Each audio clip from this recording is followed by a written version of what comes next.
আজ কি চলছে, কি বলা হচ্ছে, কি গুরুত্বপূর্ণ পর্যবেক্ষণ সামনে এলো, যে ক্ষেত্রে সুপ্রিম কোর্টের তরফ থেকে উল্লেখ করা হচ্ছে যে এই যে ট্রাইব্যুনাল তার সময়সীমা কিছুতেই বেঁধে দেওয়া সম্ভব নয়, এমনটাই মন্তব্য সুপ্রিম কোর্টের।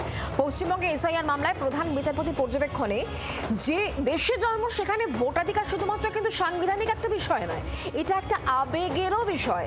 তথ্যগত অসঙ্গতি অর্থাৎ লজিক্যাল ডিসক্রিপেন্সি সেটা শুধুমাত্র পশ্চিমবঙ্গেই কেন, এই প্রশ্নও আজকে উত্থাপিত হয়েছে। অবশ্যই প্রধান বিচারপতি তিনি এই প্রসঙ্গ উত্থাপন করেছেন। নির্বাচন কমিশনের আগের অবস্থান নিয়েও প্রশ্ন উঠেছে। 2002 সালের ভোটার তালিকাভুক্তদের নথি দিতে হবে না, এই অবস্থান থেকে সরে আসার অভিযোগ উঠেছিল কমিশনের বিরুদ্ধে। বিচারপতি বাগচি তিনি মন্তব্য করেছেন, প্রতিদিন হাজার হাজার নথি যাচাইয়ে শতভাগ নির্ভুলতা আশা করা যায় না, এমনটাও কিন্তু উল্লেখ করা হয়েছে। তাহলে সর্বশেষ আপডেট কি জানবো, কথা বলবো। আমাদের সঙ্গে রয়েছেন আমাদের দিল্লির প্রতিনিধি রাজীব চক্রবর্তী। রাজীব, আর কি কি সামনে এলো? দেখো, এখনো পর্যন্ত দ্বিতীয় দফার শুনানি শুরু হয়নি। মধ্যাহ্নভোজের পর মামলার শুনানি শুরু হওয়ার কথা, সেই মামলা এখনো শুরু হয়নি। অন্যান্য মামলার শুনানি চলছে।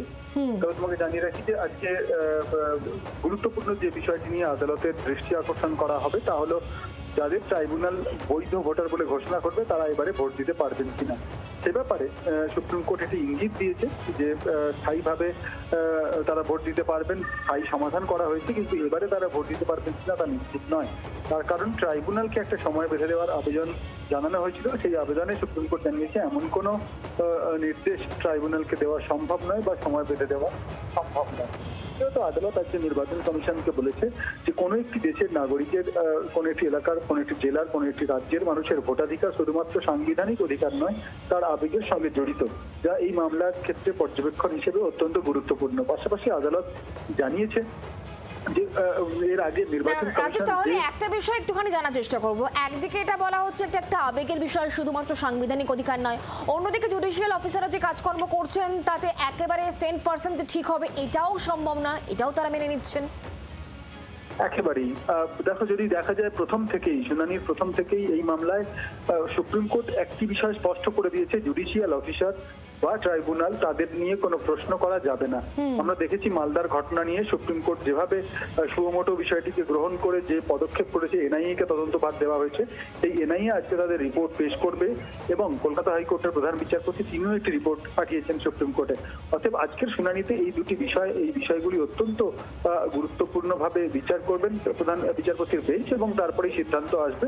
এবং কি সিদ্ধান্ত আসে সেদিকে সকলের দৃষ্টি রয়েছে। কিন্তু এখনো পর্যন্ত যে পর্যবেক্ষণগুলি সামনে এসেছে তাতে একটা বিষয় স্পষ্ট, যে সমাধানের পথ কিন্তু দেখা যাচ্ছে না।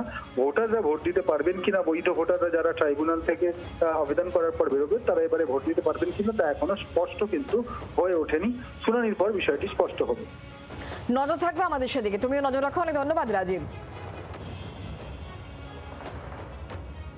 সুপ্রিম কোর্টের পর্যবেক্ষণ, একাধিক গুরুত্বপূর্ণ বিষয় সামনে এসছে, মধ্যাহ্নভোজ চলছে, এরপরে ঠিক কি বলা হয় সেদিকে আমাদের নজর থাকবে। কারণ খুব গুরুত্বপূর্ণ যে সমস্ত জেনুইন ভোটাররা রয়েছেন যাদের সামান্য ত্রুটি বিচ্যুতির জন্য নাম বাদ গিয়েছে, তারা ট্রাইব্যুনালে অ্যাপিল করবেন।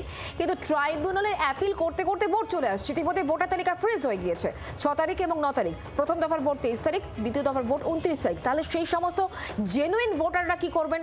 তাদের কেন এভাবে ভোট থেকে বঞ্চিত করে রাখা হচ্ছে, এই প্রশ্ন যখন উঠছে তখন আজ সুপ্রিম কোর্ট কি বলে সেদিকে নজর থাকবে। যদিও মনে করা হচ্ছে এবারকার ভোটে যারা ডিলিটেড হয়ে গেলেন তাদের ভোটাধিকার প্রয়োগ করার ক্ষেত্রে আশা একেবারেই নেই, অত্যন্ত ক্ষীণ।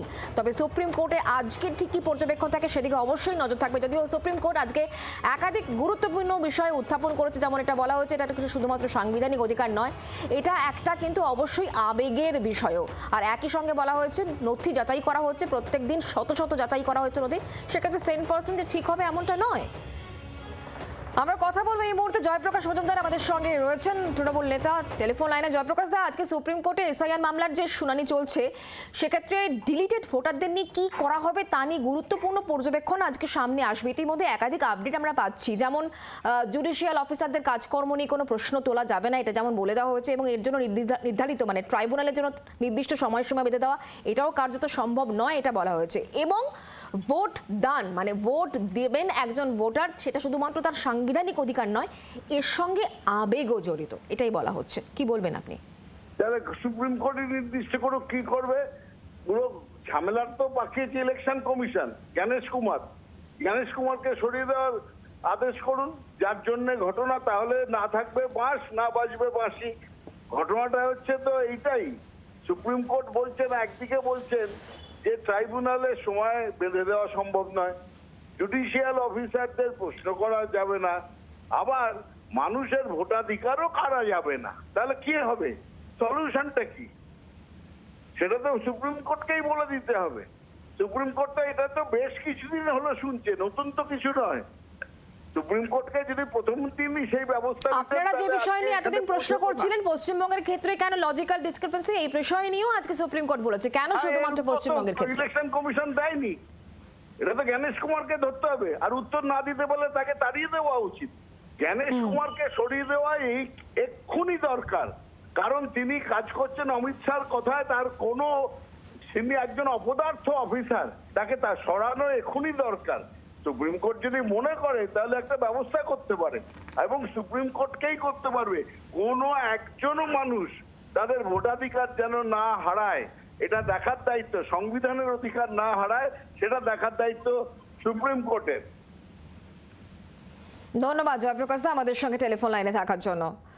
বিজেপি নেতা রাহুল সিনহা এই মুহূর্তে আমাদের সঙ্গে রয়েছেন টেলিফোন লাইনে। রাহুল দা, আজকে সুপ্রিম কোর্টে এসআইআর শুনানি চলছে, বেশ কিছু গুরুত্বপূর্ণ পর্যবেক্ষণ সামনে এসছে। সেক্ষেত্রে যেমনটা এখনো পর্যন্ত বিচারপতিরা জানাচ্ছেন যে এই যে লজিক্যাল ডিসক্রিপেন্সি সেটা পশ্চিমবঙ্গের ক্ষেত্রে কেন, একই সঙ্গে এই যে ভোটাধিকার প্রয়োগ এটা একজনের একমাত্র সাংবিধানিক অধিকার না, এর সঙ্গে আবেগও জড়িয়ে রয়েছে, জুডিশিয়াল অফিসারদের কাজকর্ম নিয়ে প্রশ্ন তোলা যাবে না, এটাও বলা হয়েছে। আপনি সার্বিকভাবে কি বলছেন? কারণ তৃণমূল কংগ্রেস বলছে সবার আগে কমিশন জানাক, গণেশ কুমার তিনি আগে পদত্যাগ করুন, তিনি তার জায়গা থেকে সরে যান। না না, গণেশ কুমার পদত্যাগ করবে কেন? ঘটনা হচ্ছে যে তৃণমূল কংগ্রেসের চুরি ধরে ফেলেছে, সেই কারণেই এখন এই রকম গণেশ কুমার বা যে কুমারই আসুক, তৃণমূলের চুরি যে ধরবে তার বিরুদ্ধেই তৃণমূল কংগ্রেস খড়গহস্ত হবে। অতএব আমরা মনে করি এখনো বিচার প্রক্রিয়া চলছে, বিচার প্রক্রিয়া আসুক, মন্তব্য এক জিনিস আর রায় আরেক জিনিস। সেই কারণে পুরো রায় আসার পরেই সমস্তটা বোঝা যাবে।